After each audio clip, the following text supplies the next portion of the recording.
prezadíssimo telespectador que nos assiste pelo canal 9 da NET ou 186 da Vivo TV, aqui na nossa querida TV comunitária e por todo o estado de São Paulo, redistribuído pela ACESP, Associação dos Canais Comunitários do Estado de São Paulo, que quem preside a nossa querida entidade é ninguém menos, ninguém mais do que ele, Fernando Mauro. Olá, Fernando Mauro. Estou aqui acompanhando o seu discurso, estou realmente achando bonito, estou acreditando nele completamente. Você se entusiasma, né? Eu gosto muito da CESP. Gosto também muito, apesar TV do aberta. presidente. A TV aberta eu sou vice-presidente, não dá nem para não gostar. Não dá para não mas gostar. Mas a CESP, que eu também sou vice-presidente, mas temos o senhor como presidente. Podia ter um motivo para não Podia gostar. ter motivo, não. que é mais motivo Não. do que ter o senhor lá. Então Não tá é mais explicado. motivo. Eu queria saudar também. Bom, primeiro, o nosso... Você pode saudar o telespectador? Não, além do telespectador, É. que estamos aqui primeiro, depois quero saudar o telespectador e o convidado. Convidado de honra, que já já você vai falar, porque eu não sou estragar prazeres que fica avisando antes. Tem muito apresentador Uma espécie de babaca. Zé Rubens, uma Ah, não, espécie não, de Zé Zé Rubens Rubens. não. Zé Rubens fez, ele tava com pouca um prática, ato o famoso falho, pouca um ato prática. Mas depois o Zé Rubens foi se organizando, ele já não fala mais.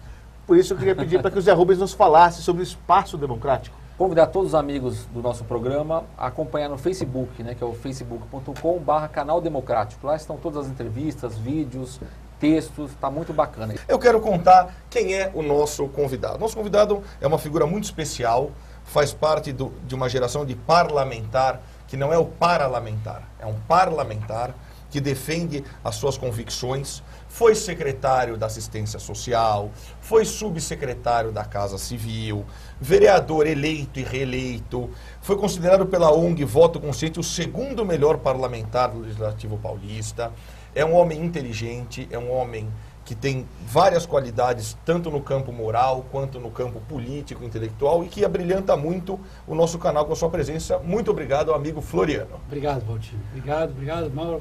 Obrigado, Zé Rubens. Um prazer imenso estar aqui com vocês, telespectador também da TV Aberta de São Paulo. E dizer que é uma honra, Fernando, porque nós já estivemos juntos em outros programas aqui, mas estar junto com o Valtinho Abrão, que é uma pessoa que eu tenho profundo respeito e admiração. Eu tive a oportunidade, a sorte e o prazer de conhecer o Walter Abrão, seu pai. Mas você já fez algum programa de televisão com ele? Com o Valtinho Valtinho Abrão? Comigo. Fiz com o pai. Com o filho? Acho que rádio. Já fiz Fiz rádio rádio. comigo na época da Trianon. Eu fiz rádio com ele também. Com E meu fiz pai Quero também. saber se você já fez algum programa de televisão com o Valtinho Abrão, porque de repente o senhor pode mudar esse conceito tão bom que o senhor tem dele.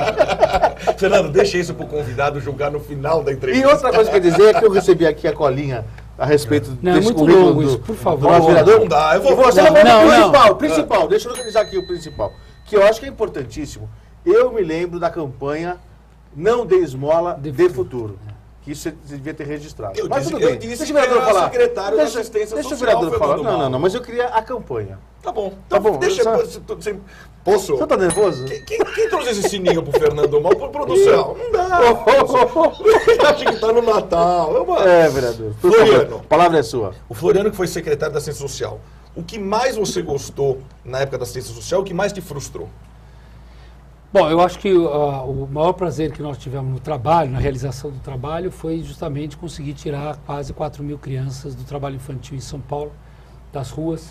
Zé Rubens nos ajudou lá naquela época, era um dos assessores da secretaria, e nós conseguimos de fato avançar bastante, oferecendo para a criança e para a família da criança uma cesta de produtos e serviços públicos, que iam desde os programas de transferência de renda, como a Bolsa Escola, a Bolsa Família depois, o Renda Mínima, o Renda Cidadã do Governo do Estado, e nós conseguimos, junto com a escola e o pós-escola, nós tivemos uma expansão enorme da gestão do contraturno escolar. Aliás, foi uma decisão do prefeito Kassab e do prefeito, primeiro do prefeito Serra, em seguida do prefeito Kassab. Você foi secretário da Dos Assistência dois. Social dos dois. Dos dois.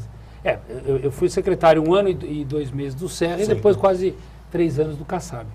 E o interessante é que o prefeito, os prefeitos, os dois, perceberam que para tirar as crianças das ruas de São Paulo era necessário mantê-las ocupadas todo o tempo e entregar à família um conjunto de serviços públicos que pudessem fazer frente àquela quantidade de recursos que as famílias tiravam da rua. Então, quando a gente acertou essa equação, nós conseguimos erradicar o trabalho infantil na cidade de São Paulo, coisa que nem o governo federal e nem os outros governos conseguiram. Quase todas as cidades brasileiras têm criança nas ruas. Em São Paulo diminuiu muito. Qual é a grandeza desse número? Tanto morar. Isso é uma pergunta, acho que é importante, o telespectador vai concordar. Número de morador de rua, quanto era na sua saída da gestão, quanto ficou, e criança, trabalho infantil? Bom, criança, o número de crianças morando nas ruas era em torno de 400, na cidade inteira. O que é um número que é menor do que as pessoas imaginam. 400 crianças? 400. Num horizonte de 11 milhões de habitantes, Sim. 400 crianças. Quer dizer, é possível tirar das ruas. É claro que é possível. Eu diria assim, nós praticamente tiramos todas. Né? Hoje, quando você vai à região da Luz, a chamada Cracolândia, ou mesmo no Vale do Anhangabaú, ou mesmo, sei lá, Boa Vista, 7 de Abril, você vê algumas crianças ainda que moram na rua. Mas é muito menos, é muito menos. Quando o prefeito Serra e o prefeito Kassab assumiram a cidade de São Paulo, a quantidade de crianças era em torno de 400. E nós tomamos uma decisão de tirá-las das ruas. No trabalho infantil... Que é uma judiação, né? Um negócio não tem por que estar na rua, porque né? tem abrigo, tem... Agora, tem a criança que trabalha na rua, é outro perfil. Ela tem bala, casa, é isso. Bala, limpa o vidro do carro, ela vai e volta todos os dias. Essa... Se a gente oferecesse condições dela estar na escola, no contraturno e no turno, e pagar para a família aquilo que ela ganhava na rua, a gente tira eliminava. E salva uma geração inteira. Essa eram 4 mil, nós tiramos todos. E população de rua... Entendi. Então, só para esclarecer, esse é um dado, acho que, talvez inédito aqui. 4 mil crianças que vão para suas casas e trabalham em farol, com bala e qualquer tipo de coisa, e 400 crianças que moravam. Isso. Não é? Não tinha casa. Moravam. E essas se drogavam. Né? Tá. Essas do crack, da cola, do tiner, essas eram... a gente diz que moradia crônica, né? Estavam na rua. E nós tomamos diversas medidas. Por exemplo, o prefeito Kassab teve uma medida importantíssima, que foi quando nós combinamos, ele mandou uma carta, um ofício da Prefeitura para o Ministério da Saúde, exigindo a regulamentação da venda de tiner e derivados, né? Ou seja, a título de inibi. A título de inibi. E isso resultou, vejam só que importância, essa decisão do prefeito resultou numa decisão da Agência Nacional de Saúde, a ANS, que baixou uma portaria dizendo que qualquer loja que vendesse... Portaria nacional. Qualquer loja que vendesse no Brasil tiner ou derivados, tinha que cadastrar o comprador. Nossa ou seja, aí já as crianças e o aliciador das crianças que moravam nas ruas, que poderia muito bem comprar, já... Porque o sujeito vai comprar 1, 2, 3, a quinta vez, opa, peraí, o que você bota faz? o RG e o CPF dele lá, exatamente, exatamente. E interpela uma criança, quem deu foi o fulaninho. Pronto, você tem rastro. Pronto, tem rastro. Então foi uma medida importantíssima. Quer dizer, uma medida municipal sua e do Kassab que virou nacional. E nacional. Brasil inteiro. Agora fala um pouco de morador de rua. Qual que é o número exato do morador de rua? E se você tem algum dado, por exemplo, tantos têm problema de drogas, tantos têm problema de esquizofrenia ou qualquer problema de saúde mental. Esse é um problema sério nas grandes cidades do Brasil e do mundo. Né? Tem população de rua no mundo inteiro. E morador de rua não tem a ver com pobreza, isso é importante. Isso. Você vai para Washington, Washington, capital da América, tem 17 mil moradores de rua. Né? A capital do país mais rico do mundo. Então, Paris tem 6 mil moradores de rua, que moram muitos ainda em iglus ali na beira do Sena. São Paulo tinha 12 mil moradores de rua. Quando nós assumimos a prefeitura, era em torno de 12, 13 mil. Fizemos um censo, na verdade não era um censo, porque já tinha sido, a ALDA anteriormente, no governo ainda anterior, tinha feito o primeiro censo, então nós fizemos só uma atualização do censo, e essa atualização do censo mostrou que nós tínhamos 12.700 e poucos moradores de rua. Eu cheguei na cidade inteira, mais concentrada na região no centro, central. Porque o centro oferece mais segurança, mais iluminação, mais logística, talvez, comida, dinheiro, né? E drogas também. E eu disse aos prefeitos o seguinte, se nós dermos a boa manutenção nos abrigos e nos albergues, criando um fluxo de saída da rua, então uma casa de passagem, um albergue, uma moradia provisória, um hotel, nós inauguramos com o prefeito... Greca? CRECA, o Centro de Referência com C, CRECA. Da criança e do adolescente para tirar as crianças drogadas da rua. Já era para isso? Tá. Mas nós construímos, por exemplo, acho que o Zé foi inaugurar com a gente, o primeiro hotel para morador de rua no Cambuci, que era o quê? Um hotel de transitório, mas que oferecia ao morador de rua uma condição de dignidade para ele já procurar um emprego, já tomar banho, ter uma roupa, ter um endereço. Um dos problemas de emprego para o morador de rua é que ele não tem endereço para dar. Claro. Né? Então, qualquer registro, qualquer coisa, ninguém quer. Nós fizemos, em 3 anos e meio de gestão, nós fizemos 40 mutirões de documentação para a população em situação de rua. Valtinho, por incrível que pareça, nunca mais foi feito. O último mutirão fomos nós que fizemos, em 2008. É criar cidadania, é trazer o cidadão morador de rua para a sociedade. Básico. CPF, documento. RG, documento. Só que aí, assim, parece fácil, mas você tem que procurar o cartório. Não, Ele não é de claro, São Paulo. claro. Você tem que fazer uma carta para o prefeito de João Pessoa. Aí o prefeito tem que... A assistência social lá tem que... Enfim, achar o cartório. É Não, difícil. é caso a caso, pontual, vezes 12.700. É isso. É um trabalho artesanal. Manual. É. E o morador de rua, ele precisa de apoio para sair, ele quer sair, ele não quer sair. Qual que é esse diagnóstico? Sabe por quê? É importante registrar aqui, 11 milhões de habitantes. 11 mil, vamos pôr só para fazer uma equiparação. Milésimo. É um milésimo. Teoricamente, o governo instalaria o dele e resolveria. Só que existem vários problemas. Por exemplo, o poder público não pode tirar a força. A força no bom sentido, não com agressão. Mas não pode obrigar o sujeito a se tornar cidadão. Boa. Eu gostei dessa. Obrigar. Porque, veja, aqui não se trata do uso da força. Claro que não. Na França, por exemplo, né? eles usam a força. Na França, eles usam. Por quê? Porque na França, passou de 0 grau, o sujeito morre. Ou seja, a força é o pai castigando o filho por bem dele. Isso. Mais ou menos isso. Mais ou menos isso. Então, a obrigação, você usou a palavra certa, é obrigatório. Não pode ficar na rua. Os clochards, como eles são chamados em Paris, por exemplo, eles criaram essa ideia de que eles moram na rua, por opção.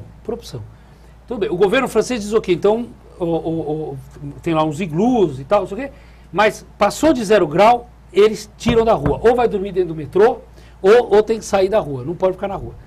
O que a gente faz aqui? Nos Estados Unidos é pior, né? Nos Estados Unidos eu não vou citar, porque parece... Aí vem toda essa coisa anti-americanista, né? Essa coisa moderna de ser anti-imperialista, né? Que muitas vezes os nossos amigos petistas usam. É super moderno. Então, assim, os Estados Unidos não é um bom exemplo, por quê? Porque os Estados Unidos tira. Não tem conversa. Aqui nesse quadrilátero, onde estão os 10 principais hotéis dos Estados Unidos, da América, de Nova York, não tem morador de rua. Ah, não, mas e se eu quiser ficar aqui? Não vai ficar, não vai ficar, filho.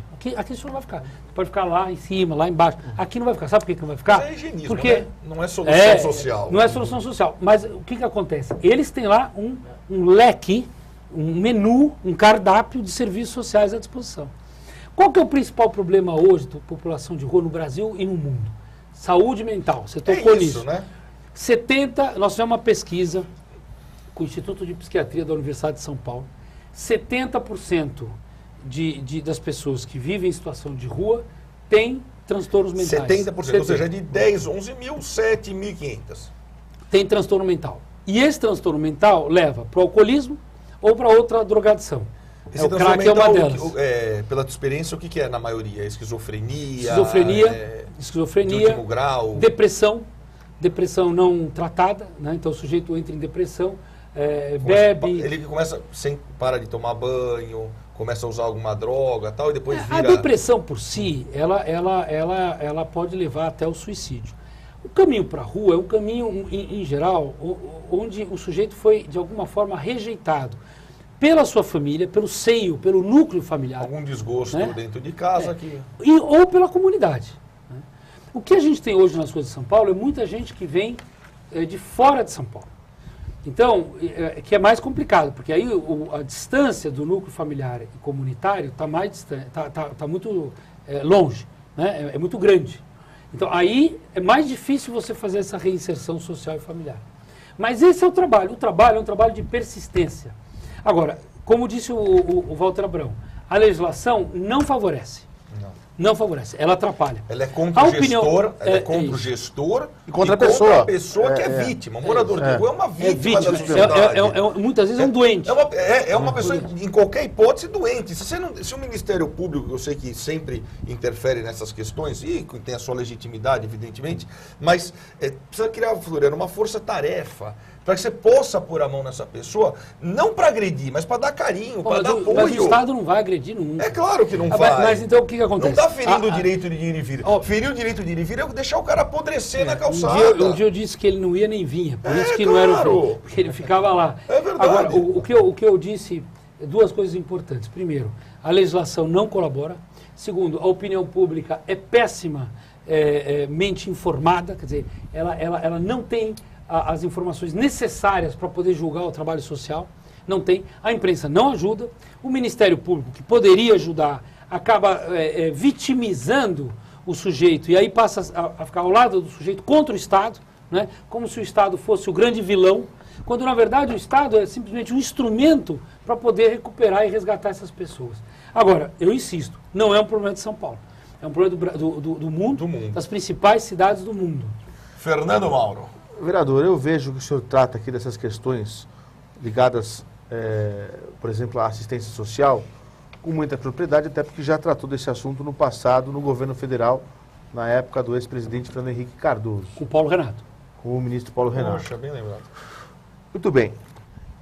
Eu recentemente assisti a um programa seu, aqui na TV aberta, programa, se não me engano, do CRC, TV CRC, do Conselho Regional de Contabilidade, falando também sobre uma questão muito importante, que é a questão do FUNCAD, o Fundo Municipal de Apoio à Criança e Adolescente. E eu queria que também o senhor falasse a respeito das políticas públicas que podem funcionar a partir do FUNCAD e de como é que as pessoas podem também, as empresas, colaborarem para este fundo que é específico para as novas gerações. O grande salto do FUNCAD foi na gestão do Floriano, né, no governo do Serra. O grande salto de qualidade, de volume de investimentos foi nessa época. O senhor podia contar para nós. Vamos fazer justiça ao seu amigo Gilberto Natalini, porque ele era o secretário de participação e parcerias, eu era o secretário de assistência, o FUNCAD estava lá, e nós lançamos uma campanha... O FUNCAD tem um percentual de respeito. Eu vou falar. FUNCAD, e aí o que aconteceu? Nós fizemos uma parceria, eu e o então secretário Natalini, e conseguimos... com a campanha De Mais Que Esmola de Futuro, direcionar os recursos, vocês terem uma ideia, era da ordem de 25 milhões de reais distribuídos nos cruzamentos da cidade, na base de R$1 por esmola, que a gente conseguiu, pouco a pouco, ir canalizando para o FUNCAD. Então o FUNCAD deu um salto de 6 milhões na época do governo da Marta. 25 milhões é o valor que gira nas esmolas em São Paulo? Em 180 cruzamentos que nós mapeamos na cidade de São Paulo. Em que período? Por ano? Por ano. Puxa vida, é um PIB, né? Mas peraí, nós estamos falando de 25 milhões quando nós tínhamos uma nota de R$1. Isso foi em 2008, 2005, 2006. Tá certo? Nós estamos em 14.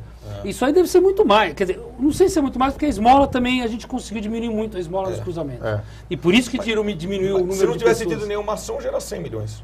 Exatamente. 70 milhões, pelo menos. Exatamente. Mas fala do FUNCAD. Não, então o FUNCAD deu um salto de de 6 milhões no último ano da Marta para 25, 30, 40 e tal. No final, o secretário Montoro estava entregando 60 milhões. Quase 100. No último ano do Kassab foi quase 100. Mas o que importa é o seguinte, o FUNCAD, ele é um fundo em que o empresário pode deixar até 1% do imposto de renda devido da empresa, pessoa jurídica. O lucro real, né? Lucro real. Só grandes empresas normalmente pagam lucro real. Sim, mas é quem tem mais aqui. Portanto, pode fazer uma grande doação. Não, perfeito. Não. Então, o lucro real, 1% do lucro do imposto devido, pode deixar na cidade. E tinha motivação? As empresas contribuíam? Eu vou chegar. E a pessoa física até 6% do imposto de renda devido. E agora, depois de uma luta nossa, a gente conseguiu fazer com que essa pessoa possa fazer isso até março. Ou seja, até um mês antes do início da prestação da declaração do imposto de renda do ano base anterior. Então ficou muito fácil para qualquer um poder doar, em vez de mandar todo o dinheiro para Brasília, que vai ser provavelmente desviado, roubado e mal gasto, como a gente vem vendo o governo federal fazer, deixa na sua cidade e a gente acompanha aqui mais de perto, né? Essa é uma grande vantagem do FUNCAD. A gente fez um grande incentivo. A seletividade também, né, dos projetos, que acho que foi esse o grande salto, né? Você doava para um fundo e aí esse dinheiro você não sabe para onde é que ia. E agora o empresário fala, não, desse dinheiro, a maior parte dele eu quero destinar para tal projeto. Isso já foi uma proposta na época do secretário Pólice Neto, que também foi um bom secretário. Você escolhia o projeto. Tinha um cardápio de projetos aprovados. Até então não podia. Na verdade, nós liberamos a escolha do projeto antes. Depois, a gente passou de liberar a escolha do projeto a ter um cardápio de projetos que iam da área social até a área da cultura, passando por saúde, educação, etc., esporte. Bom, e como é que a gente incentivou as empresas? A gente permitiu com que as empresas também pudessem carimbar projetos, oferecer esses projetos ao FUNCAD e orientar seus funcionários a doar através da empresa. Entendi. O Floriano fez uma carreira ao contrário. Ele começou no âmbito federal, foi para o estadual, está no municipal. Tem vontade de voltar para o federal, quer seja como deputado federal ou em qualquer outra circunstância? Gestor, né, nacional. Eu acho que eu tenho vontade e eu acho que é necessário. Porque nós estamos vendo um deserto de pessoas que realmente se comprometam com o embate político no sentido de recolocar a verdade, no sentido de discutir os problemas sociais. Eu não sei se vocês perceberam, hoje no Brasil, o legal é você... não tem contraditório, né? Você tem que estar na onda, né? Na onda do politicamente correto, né? Todo mundo tem que ser petista e por aí vai. Então, assim, você não pode ser do contra mais no Brasil. Se você é do contra, você é maltratado, é estigmatizado, é difamado, né? E desculpe, não precisa nem ser simplesmente petista, basta ser dilmista. Porque o sujeito pode ser de outro partido, desde que apoia a presidenta, aí já serve também. Não necessariamente rotular o partido da pessoa. Mas é importante entender, mas é importante entender. O PT jamais deixaria alguém que não era da militância petista entrar no PT. O PT é um partido orgânico, é um partido stalinista, é um partido nos moldes soviéticos, né? As pessoas não acreditam mais nisso hoje, até motivo de piada, mas é verdade. Então, assim, só pode ser petista quem tem cepa petista, quem vem lá de trás do PT. Todos os outros amigos têm que estar em partidos aliados. Por isso que eles criaram agora o PROS. O PT criou o PROS para levar um grupo de parlamentares simpáticos a eles para um partido aliado, nunca para o PT. Eu quero ver se alguém que entrou no PROS, por exemplo, fala, posso ir para o PT? Não pode. É para ter prós e não contras. Olha, tem cada vez mais para ter só prós.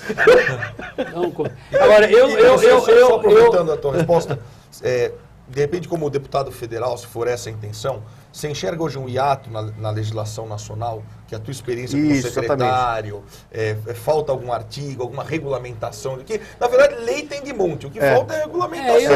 Eu tenho um pouco de medo de ficar reforçando essa ideia de que o legislador só tem que fazer lei, né? Eu acho que o legislador, ele tem, acima de tudo, é de fiscalizar o executivo.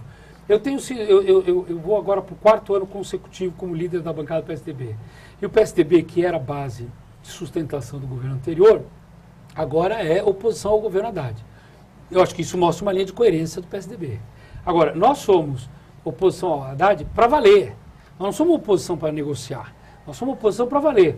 E eu acabei me tornando uma espécie de líder, entre aspas, da oposição, no sentido de pautar quais são os graves problemas que a gente tem na prefeitura. E fazer o contraditório. Porque o mais importante hoje no Brasil é não ser o cara da onda. Não pode ser todo mundo a favor de tudo. Nós temos que ter gente que diga assim, eu sou contra isso, né? Eu estou pensando diferente de você, eu estou sugerindo essa outra coisa, porque também não é contra pelo contra. Sim. Né? Mas, contra pelo contra é o PT antigamente. Ninguém quer ser parecido com o PT aqui, pelo amor de Deus. Nós temos que ser contra no sentido de ter o contraditório, o debate diferente. Né? A ideia é diferente. Por exemplo, essa ideia que o PT nos traz, de que todo político é ladrão, e todo congressista é ladrão, e de que são os 300 picaretas que o Lula afirmou, e depois, como presidente da República, de certa forma, colocou o Congresso de joelhos, com mensalão e coisas do gênero, o que acontece?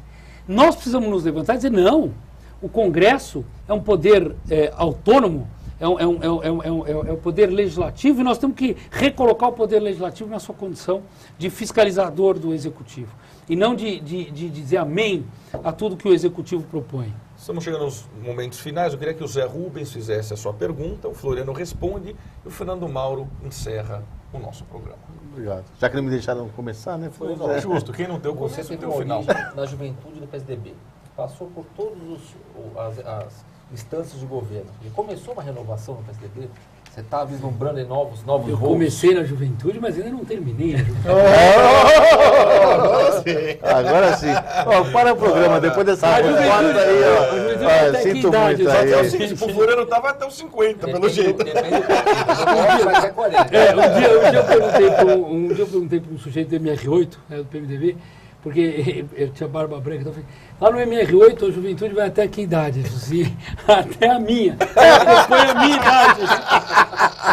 Muito bom, muito o nome dele. bom. O cara é bom, o cara é bom. É, Mas é manda o pro seguinte, PSD. eu acho que a gente tem muita coisa para colaborar. Eu me considero um tecnopolítico, né?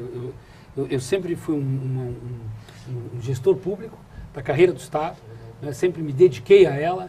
E em alguns momentos, quando eu achei que era possível, mais recentemente me candidatei a vereador e fui eleito, né? Foi até uma surpresa, né, Valtinho? Porque é uma eleição dificílima. Difícil. Dificílima. O Valtinho falou, olha, difícil, é difícil.